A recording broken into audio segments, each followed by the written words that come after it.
ഞങ്ങളുടെ ഭവന നിർമ്മാണ പദ്ധതി യാഥാർത്ഥ്യത്തിലേക്ക് പോവുകയാണ്. നിശ്ചിത സമയത്തിൻ്റെ അകം മുഴുവൻ വീടുകളും ഞങ്ങൾ നിർമ്മാണം പൂർത്തിയാക്കി കൊടുക്കും.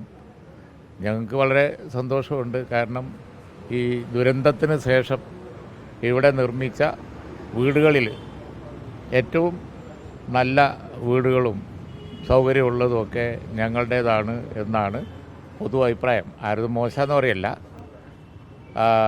കൂടുതൽ സൗകര്യമുണ്ട്. ഏറ്റവും ക്ലിയർ ആയിട്ടുള്ള ഇപ്പോൾ 3 ബെഡ്റൂമുണ്ട്. അതുപോലെ തന്നെ എല്ലാ സൗകര്യങ്ങളുമുണ്ട്. ആവശ്യമായ ഫർണിച്ചർ ബാക്കി കാര്യങ്ങളൊക്കെ കൊടുക്കുന്നുണ്ട്.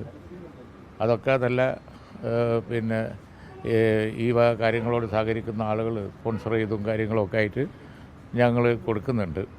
ഉദ്ദേശിച്ചതിലുമൊക്കെ വളരെ നല്ല ഒരു പ്രോജക്റ്റായിട്ടാണ് വന്നിരിക്കുന്നത്. പകുതിയോളം ഇപ്പോൾ കൊടുക്കുമ്പോൾ തന്നെ എല്ലാവർക്കും താമസിക്കാം. അതാണ് അതിൻ്റെ പ്രത്യേകത. മാത്രമല്ല അവരുടെ സ്വന്തം വീട് എന്നുള്ള നിലയ്ക്ക് തന്നെ അവർക്ക് അതിൻ്റെ അവകാശം പൂർണ്ണമായി കൊടുക്കുകയും ചെയ്യും. അപ്പോൾ ഒരു മോഡൽ എന്നുള്ള നിലക്ക് കമ്പയർ ചെയ്ത് ആരെങ്കിലും പറയുകയാണെങ്കിൽ തീർച്ചയായും ഞങ്ങളുടെ പ്രോജക്റ്റായിരിക്കും ഏറ്റവും നല്ലത് എന്ന് ഞങ്ങൾക്ക് തോന്നുന്നുണ്ട്. ഇനി കുറച്ചുകൂടിയൊക്കെ എക്സ്പെൻഡിച്ചർ വരും. അതിനിപ്പോൾ ഞങ്ങൾ പിന്നെ ശ്രമിക്കുന്നുണ്ട്. കാരണം എന്താ വെച്ചാൽ കോമൺ സൗകര്യം ഗവൺമെൻറ്റിൻ്റെയൊക്കെ കോമൺ സൗകര്യം കുറേ ഉണ്ടല്ലോ. അപ്പോൾ ഉള്ള സ്ഥലത്ത് ഇത്രയും താമസക്കാർക്ക് വേണ്ട എല്ലാ സൗകര്യങ്ങളും ഉണ്ടാക്കാൻ ഞങ്ങൾ നോക്കുന്നുണ്ട്.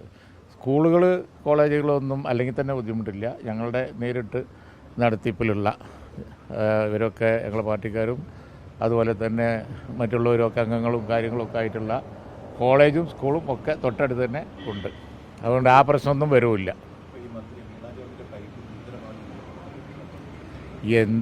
എന്ത് കഷ്ടമാണ്. ഇപ്പോൾ ആരും മഷിയിട്ട് നോക്കിയിട്ടും ഈ സമരം ചെയ്ത ആളുകൾ അവരെ അടുത്തുപോലും എത്തിയിട്ടില്ല.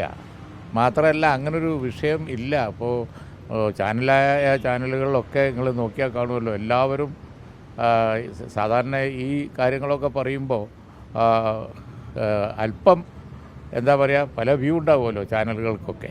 എല്ലാവരും ഐക്യകണ്ഠേന പറയുന്ന ഒരു കാര്യമുണ്ട്. ഈ സമരക്കാരെ അടുത്തുപോലും എത്തിയിട്ടില്ല, സമരക്കാരൊന്നും ചെയ്തിട്ടുമില്ല എന്നുള്ളത്. അപ്പോൾ പിന്നെ ഈ ഒരു സംഭവമേ ഇല്ലാത്ത ഒരു സംഭവത്തിൻ്റെ പേരിലാണ് അതിന് ശേഷം നടക്കുന്ന ഈ ബഹളങ്ങളൊക്കെ അക്രമങ്ങളൊക്കെ.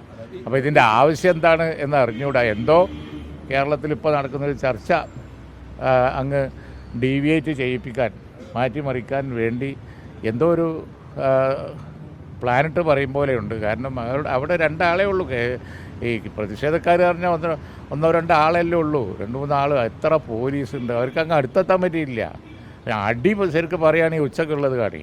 യൂത്ത് ലീഗിൻ്റെ സെക്രട്ടറിയെ ഒരാളെ പാർട്ടി എല്ലാവരും കൂടി വളഞ്ഞിട്ടാക്കണം. അതും മനുഷ്യനല്ലേ, ഒന്ന് നോക്കി. അത് മനുഷ്യനല്ലേ, കണ്ടൂടെ? അതാണ് മർദ്ദനം. ഇവിടെ ഒരു സംഭവം ഉണ്ടായില്ല. അല്ല, അത് എനിക്കറിഞ്ഞൂടാ. പക്ഷേ അവിടെ നഗ്നമായ നേത്രം കൊണ്ട് കാണാവുന്ന ഒരു സംഗതി, അവിടെ ഈ കരിങ്കൊടി പ്രകടനം നടത്തിയ ആളുകൾ മന്ത്രിയെ ഒന്നും ചെയ്തിട്ടില്ല. അത് ഏത് കേരള പൗരനും ഒരു സാധാരണക്കാരനും നോക്കിയാൽ കാണാൻ പറ്റും.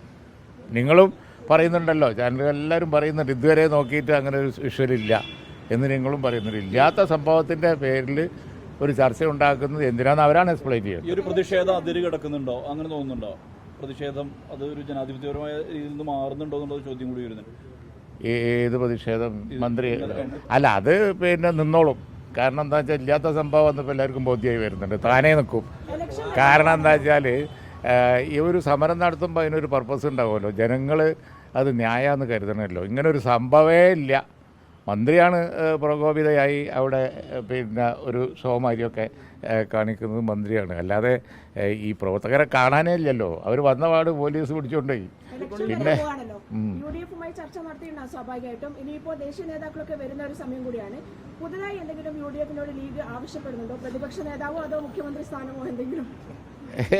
യാതൊന്നുമില്ല. അല്ല, അങ്ങനെ ഒന്നുമില്ല. അതൊന്നും ദേശീയ നേതാക്കന്മാരോട് സംസാരിക്കേണ്ട. രാഹുൽജിയും അതുപോലെ തന്നെ സോണിയാജിയാണ് ഇവിടെ വരുന്നത്. അവരോട് സംസാരിക്കേണ്ട യാതൊരു ആവശ്യവുമില്ല. പ്രതിപക്ഷ നേതാവിൻ്റെ ജാഥ കഴിഞ്ഞിട്ടോ അല്ലെങ്കിൽ കൺവീനിയൻ്റ് ആയിട്ടുള്ള ഡേറ്റിലോ അത് ഞങ്ങൾ ഇവിടെ തന്നെ സെറ്റിൽ ഒരു കുഴപ്പമില്ല. നിങ്ങൾ അങ്ങനെ വാർത്ത കൊടുക്കുന്നുണ്ട്. ഞങ്ങൾ കാണുന്നത് അതല്ല, അതൊക്കെ ശരിയാണ്. കാണുന്നത് രണ്ട് കാര്യത്തിലാണ്. ഒന്ന്, ഇന്ന് നമ്മൾ ഈ പരിപാടിയിൽ അറ്റൻഡ് ചെയ്യണു. 28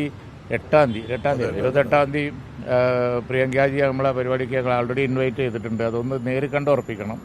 പിന്നെ അവിടെ ഡൽഹിയിൽ ഞങ്ങളുടെ ഇഫ്താർ പാർട്ടിയുണ്ട്. അതെല്ലാ വർഷവും ഉണ്ടാകുന്നതാണ്. 11-ാം തീയതി ഞങ്ങളുടെ കൾച്ചറൽ ഓർഗനൈസേഷൻ, അതിന് രാഹുൽജിയെയും ഇൻവൈറ്റ് ചെയ്യണം. പിന്നെ കൂട്ടത്തിൽ രാഷ്ട്രീയം സംസാരിക്കുമെന്ന് ചോദിച്ചാൽ ഞാൻ ആൾ ഇന്ത്യ സെക്രട്ടറിയാണ്. ആൾ ഇന്ത്യ ലെവലിലുള്ള ഒരുപാട് രാഷ്ട്രീയം സംസാരിക്കാനുണ്ട്. കൂടുതൽ സീറ്റുകൾ ആവശ്യപ്പെടും. കേരളത്തിൽ ഒന്നും സംസാരിക്കാനില്ല. പിന്നെന്തിനാ സീറ്റിൻ്റെ കാര്യം ചോദിക്കണത്? ഇല്ല, കേരളത്തിലെ ഒരു കാര്യം ഇപ്പോൾ ദേശീയ നേതാക്കന്മാർ സംസാരിക്കേണ്ട യാതൊരു ആവശ്യമില്ല ഞങ്ങൾക്ക്.